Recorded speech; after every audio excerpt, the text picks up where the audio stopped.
Always great talking to my next guest, Alex Perez, the number 5th ranked flyweight, although he might be ranked a little bit higher, should be anyways. Alex, how's it going? You're in Abu Dhabi right now. How are you? It's going good, man. Not too bad. Out here in Abu Dhabi, Fight Island for Carla Esparza's fight. It's awesome out here, man. The service, the people are awesome.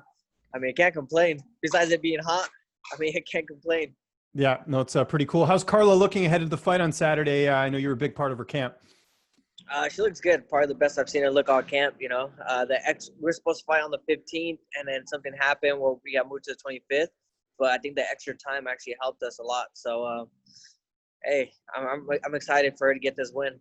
What's it been like being on Fight Island with all the COVID tests? And you were just saying, like, you're trying to stay on California time, so it's dark out right now. Like, how's all that been for you? It's been probably a little bit like being in the Twilight Zone. Yeah, man. So I'm trying to stay on California time. So I go to sleep like at noon here, and it's super sunny and everything. And then when I wake up, it's like 6 p.m., which is 7 o'clock back home around there. And it's like, man, kind of throws me off a little bit. I mean, being out here is actually nice, man. I walk to the beach. They have a racetrack here at the hotel. Like, literally, you can probably hear the cars going by it a little bit. It's awesome, man. Good experience. Kind of sucks everything's closed off, but I mean, it's a good experience. It's nice. I mean, they've been treating us great here. It's an awesome experience. And it's probably better too that you're, waking up at night because it's way cooler, I would imagine, than during the day. I mean, during the day, you live in California, but that Abu Dhabi heat's got to be something else. Oh yeah, man. Like yesterday, we went to go walk. Like literally, probably like a 5-minute walk, and I was sweating. I was like, oh my god, I go back inside and take a shower, re-rinse off, and everything. It's like, man, if you go out the wrong time, you are gonna get pretty jacked up. The sun's pretty hot here. It's humid too, so it's pretty bad. Let's talk about your division, man. It seems like things are really, happening. I mean, we haven't seen the flyweight division have this much interest in a while. Of course, we had the title fight on last weekend with Deiveson Figueiredo defeating Joseph Benavidez. First off, just, the rematch. Did you expect the fight to play out that way, or were you surprised how dominant Figueiredo was in the rematch? I was expecting that result. I was expecting for them for Deiveson to win again. I mean, people, like I said, people think I hate Joe. I mean, I really don't know him personally, but I do hate him competition-wise. He beat me. But I wanted Joe to win, so when I fought for the title, I could beat him and take the title, get my revenge. But, I mean, the only way I seen him winning was going 5 rounds, and it's kind of hard to stay away from someone that much power for 5 rounds. I didn't expect him to get dropped 3 times and then get choked out. I thought it was going to be like a one-shot thing. I mean, more power to Joe. Like, that just shows he has a chin. He's not a quitter. He has a heart, and yeah, man, I didn't see anything crazy. So, I mean, I expected that. It's kind of like a lot of questions were answered. We got our champion, but then now there's a whole bunch of questions, coming up, like who's next and stuff like that. It just keeps on going. And the other fight I wanted to ask you about that was on that card was Panchoa and Askarov. Askarov pulling off the upset. Panchoa was the underdog, was the favorite, and he was also tabbed as a replacement in case something happened in the main event. So were you surprised to see that outcome with Askarov pulling off the decision? I thought it was going to be a close fight just because their styles. Pantoja is really good on the feet. He's very aggressive, comes forward. And then, Askar is a good wrestler and he has good boxing. So I didn't think Pantoja was going to be able to take him down. So I thought that was going to be a stand-up war. The scrambling and stuff kind of surprised me that I think Pantoja got him down, things like that. So it was kind of a weird matchup, but I mean, it was a close fight. It was 1-1 going into the third. I mean, I really didn't see anything crazy. I feel like I match up good with either. Like, I feel like the top 5 guys, the top 10 guys actually, like the whole division actually matches up pretty well with each other. There's no one that's starching guys, really. I mean, Deiveson's starching guys, but, I mean, he fought Joe twice. He's fought, Flamingo. He lost to Flamingo. So it's not really like he's crazy dominant or anybody's crazy dominant. Mm-hmm. And Deiveson had that really close fight with Jared Brooks. I actually went back and watched that fight and even looked at the media scorecards after, and they were split on that one. So it's kind of interesting. I mean, obviously Figueiredo has improved since then, but that's still kind of interesting that Jared Brooks, of all people, who's not even in the UFC anymore, took him to a close fight there. But let's talk about you, because you mentioned the fact that, you feel like you match up against anyone well in the division. I think you've got a case for a title shot. I really do. I mean, you look at your last win, it was a quick finish. It was over a really tough opponent, a guy that a lot of fighters have lost to in that division. Why do you think you should fight for the title shot? I mean, I kind of sold it for you there, but why, in your opinion, do you feel like you deserve the next shot? Well, I feel like if you look at the three guys who are in the running, me, Moreno, and Askar, we've all fought top 10 guys. I fought Espinoza. Espinoza was a top 10 guy. I finished him.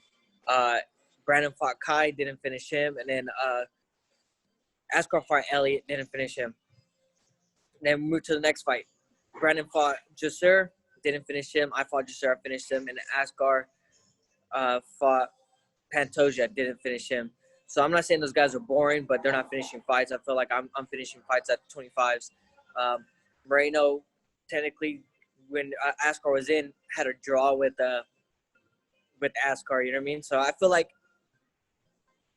don't feel like those guys are really finishing guys. So I feel like I deserve the title shot. I'm the one out there stopping guys. And to do that 125 pounds and doing it at different ways too. Like I finished the guy with leg kicks. I've knocked the guy out. I've gone to decision. I sub guys. So my game is everywhere. So I've been able to finish guys everywhere. Those guys, I mean, like I said, they're not boring fighters or anything. I'm not saying they suck or anything like that. I've just said I'm finishing guys when it comes time. And not just that, I think style-wise, it looks like an exciting fight because, like you said, you finish your opponents. It's not like you're going to go out there and try and, win on points and get a decision. You're a guy that wants to go out there and entertain the fans. So I think from that perspective as well, kind of what you're trying to say there is that you feel like it could be more of an entertaining matchup. Is that accurate? Yeah, I mean, I just feel like we both go forward and we throw, So I feel like it'll be a great matchup, great fight. But like I said, like people are like saying, Moreno is. I'm like, man, if you guys look at a resume, people are like, well, look at his last fight. I was like, yeah, look at his last fight. It wasn't like he showed me something that I didn't see before. It's not like he didn't show me a game plan to beat this guy. I thought Jasur and him were a close fight. Actually, I thought it was a split. I didn't think it was a unanimous. But like I said, people were like, oh, Moreno. I'm like, dude, Moreno's fought Kai. Okay. Kai's good, but he fought Kai, and Kai hasn't really. I don't feel like he's fought top of the level guys. And two, people got to remember, like I was ranked in the top 15 before they started getting rid of the division. I was ranked, and then they were saying they were gonna get rid of the division, so I bumped to the 35s, and they knocked me out of the rankings. And when I came back, I think I was ranked like 15, and there was guys above me, and I'm like, man, these guys literally got signed, and all of a sudden they're in the top 15, It's just weird, some of these guys were never fought one fight. One guy was 1-1, like Espinoza, he's good. He was 1-1, but he was ranked above me. I'm like, how does that work? I'm like 3-1 in the UFC at that point. It just didn't make sense to me. I feel like the rankings are off. Yeah. And I think too, people are because I know there'll be people in the comments being like, well, he lost to Joseph Benavidez. But to be honest, I mean, you did lose that fight, but then the fight before that, you destroyed Jose Shorty Torres. Like no one's fought Jose Shorty Torres like that before and dominated him that way. So do you feel like in some ways that people kind of don't look at some of your past performances? Because I thought that was the one. I remember when you fought him, people were like, oh my God, this is a guy that could fight for the title. Yeah, I feel like people like one day they're like, oh, you lost to Joe. I'm like, okay, yeah, I took the fight in 3 weeks' notice. I also got headbutted. Like as much as people want to like sit there and be like, well, you didn't say nothing. It's like there's no point in bitching about it. Like I understand why Joe was being a little bitch about why he lost and got headbutted because that might be his last title shot. But hey man, like I didn't see a reason to complain. Like like me complaining, what is it gonna do? It was just like, hey man, I gotta just shut the fuck up. Keep working. Eventually, I'll get my rematch, man. That's the only thing you can do in this game. Like, I hate when people lose to a guy and then they win one fight and they're like, "Hey, I need to get a rematch. I'm calling this guy out. I need to do this. I'm like, bro, just keep winning fights. Eventually, you'll get a rematch if the guy's still around, And it was just one of those things. So yeah, I did lose to Joe. He did finish me. It is what it is. But you're only as good as your last fight. Yeah. In your last fight, like I said, A+ performance, getting that quick win there. Okay. So I got to know, I'm sure, you're watching the title fight and I'm sure you're paying attention to social media. And, we heard some chatter a couple months ago about Cody Garbrandt saying, he thinks he could make flyweight, but then ESPN's Brett Okamoto comes out with a tweet and says, what about Cody Garbrandt fighting for the title? And I'm like, personally, this guy doesn't even have a win in the weight class. What was your reaction when you heard that? First of all, I fucking hate Brock Okamoto. That guy just is like, he interviewed me at my last fight. He kind of seemed kind of arrogant, like when he was talking to me, it felt like when he was interviewing me, he was trying to put me down, like I was like I was dumb or something. And I was like, man, fuck this guy. First of all, he's an idiot. Second of all, like, yeah, okay, he's saying that I feel disrespected by saying that he feels that no one could challenge a guy at 25s. Like, first of all, he did lose to a guy that, like, multiple of us have beat. Me and Moreno have beat him. He did lose to him. I don't care it doesn't matter what your excuse is. Deiveson said he was hurt. He was blah, blah, blah, short camp. Cool. All my fights in the UFC, 90% of them I've been short notice. So that's not an excuse. You're hurt. Everybody goes into a fight hurt. You lost. That's just plain and simple. So for people to say that there's no one, there might be no one to challenge him, it's like, man, sit down. There's a lot of guys that can challenge him. A lot of new guys coming up. And for Cody to come down, like, hey, I mean, I can care less if he comes down or not. I think it brings more eyes to our division just because when he loses to a 25-pounder, he didn't get embarrassed. He has no chin. Deiveson, if he does fight Deiveson, I think Deiveson knocks him out. Mm-hmm. But, I mean, I can care less. If he wants to come down and fight at 25s, I'll be the first one to walk home at 25s. If they're going to give him a title shot, it is what it is. There's no reason of like, complaining about something I can't control. Do I like it? Not really, but whatever. I just got to worry about myself and everything else will work out, man. It's like, I know if he gets a title shot, everybody's going to go off. The 25-pounders are going to start complaining and bitching. I'm like, for me, it's like, whatever, man. It's not the first time I've like gotten an answer I didn't like or didn't want, but man, there's nothing I can do about it. The UFC's going to do what's best for their business, not what's best for me. And that's the way it is. It's a business. People forget that. It's not like it's not like you're friends or anything. Like I love the UFC. The UFC is great to me, but I also understand it's a business, and I understand, man. You got to make money, especially right now. Yeah, and I get Garbrandt wanting to move down. I mean, it makes sense. Like, it's a new division. He lost 3 fights heading into the Sun South fight. So if he goes down to 25, it could be a quicker path to the title shot. My issue is that they want to give him the title shot. Like, he doesn't have any wins in the division.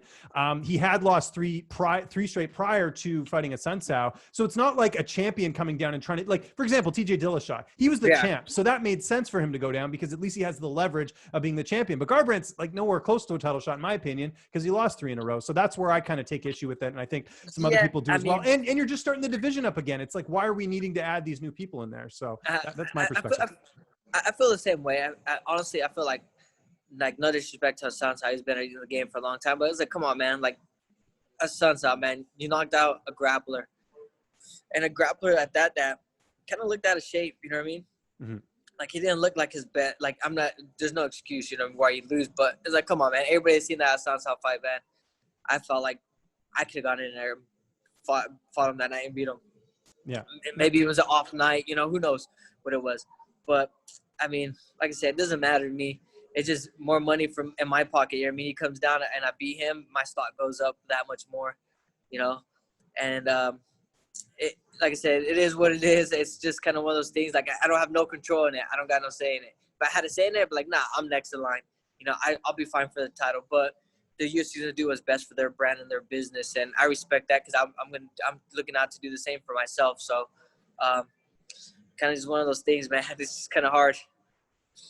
No, it's understandable though, and certainly I'm glad to get your opinion on this because obviously you're a top 5 guy and you had a good win in your last fight. So I think no matter what happens, you're gonna, whether it's title shot or not, you should get a good opponent for your next outing. But I did want to talk about the champ. Based after what you saw on Saturday, I mean, people are talking about this guy being unstoppable. How do you feel like you match up against him? Because I'm sure you saw some things in the fight where you're like, you know what, I could take advantage of that. I feel I match up great, man. Like, people forget, like, I might not have that one punch knockout, but man, I come to fight. I put pressure on people. I break people. I don't think if we look at my UFC fights, besides the Joe fight, even outside of the UFC, I've really I really never lost a round. I've lost fights. Like, even the fights I've lost, I was winning most of them. There's one fight that I did get dominated when I was younger. Like I worked and, you know, but other than that, like there's really in the UFC, I've not really like lost a round. I've had a close round. I come in shape and I come ready to fight. I've been 15 minutes. I've been 25 outside the UFC. So like, I think I'm actually great grappling. I think I think he surprised a lot of people with the armbar he hit on Joe. But I mean, I feel like I got the wrestling advantage. I feel like I got the cardio advantage. I feel like even the grappling advantage. I mean, he might have the power advantage, but even the striking advantage, I feel like, you know, it's pretty even. Besides, I mean, the only thing I feel like he has more than me is power. But I'm not I've never like sat down and tried to like knock someone out. That's not the way I fight. I'm usually trying to hit you 100 times before you hit the ground. You know, this guy's trying to kill you with one shot. So I feel like I match him great, and I have the size to match with him. I'm a big 25. He's actually like I've been around him. He's not like the biggest guy. You know, he has a hard weight cut. He's kind of thick, but I mean, I feel like we match up great. It's gonna be two guys the same size, basically, coming at each other for 25 minutes. So I think it'll be fight of the night when it does happen. And if it doesn't happen, what's the consolation prize? Who else would sort of interest you? Because I know anyone in the top 5 is sort of what you're looking at, but is there an opponent in there where you're like, that would be a fun fight, or an opponent you'd like to fight? I would go. I mean, obviously Brandon Moreno and Askar. I would rather fight Askar because he has some win over Pantoja, and Brandon's lost to Pantoja. So if I was to beat him, that would put me definitely in #1 contenders. I feel like. So Askar or Brandon would be the next. You know, the next two. I think if one of us doesn't get the title shot, if Cody does come down, then there'll be a #1 contender fight between me, Brandon, me or Askar, or them two, you know what I mean? Just use #1 contender, depending on what happens. But either one don't matter, man. I'm like, to be a champion, you're gonna fight everybody from 15 all the way up. You know, eventually those guys are gonna climb up, so it doesn't bother me. I want to stay active, you know. So I'm just waiting to see what's next, man. I'm ready to go. When do you want to fight next? I know you're in Abu Dhabi right now doing the cornering stuff. Probably not getting those perfecting athlete meals over there, I'm sure. But how's everything going? Man, I feel great. Like, you know, I'm here cornering, but I am working out. I'm running. I'm hitting pads. I'm drilling. You know, jiu-jitsu, stuff like that. So I'm always working. You know, even when I'm not working. So, it's to me, it just depends. If they're like, obviously, I would be more active if it was at 35s. Mm-hmm. But do I'm gonna do 25s like right now, especially with the quarantine. I mean, with the whole coronavirus. I would have to get at least a 5 to 6 week camp, just because it's a lot harder. Like California got re-shut down, so the gyms are closing down. So it's kind of like, man, back to where we first started. Mm-hmm. It just takes a little bit longer to get down, just because I don't have access to everything I usually have access to. So I mean, I would need like 5 to 6 weeks tops. 5 weeks, the least I would go. Maybe 4 weeks, depending on the fight. But yeah, man, I'm ready to go. Late September. You know, August, I got a lot of stuff coming up in my personal life, so I got a lot of things going on. But, you know, Cheeto fights August 15th against Sean O'Malley, so I'll be there for him. So things like that, a lot of things coming up in August. So I'm down for the end of September, maybe early October. Okay. That's cool. Good timeline there. Alex, appreciate you taking the time, man. I know the focus is on Carla this week, so thanks for coming on and talking about your division. In the meantime, if you want to thank anyone, any sponsors, any social media you want to plug, the floor is yours, man. Just one, thanks for having me, man. I really appreciate it. Always fun talking to you. And just thank all my sponsors at Drink HRW, Miss Mary Jane, High Desert Python, Soul Ride, all you guys are amazing, perfected athletes, Team Oyama, all my training partners back home. Thank you guys so much. My management company, Jason, Jeremy, Jacob, Lance, you guys are awesome. Thank you guys for all the support. Just my town. Thank you guys. You know, hopefully we get this title shot. Hopefully I'll make you guys proud.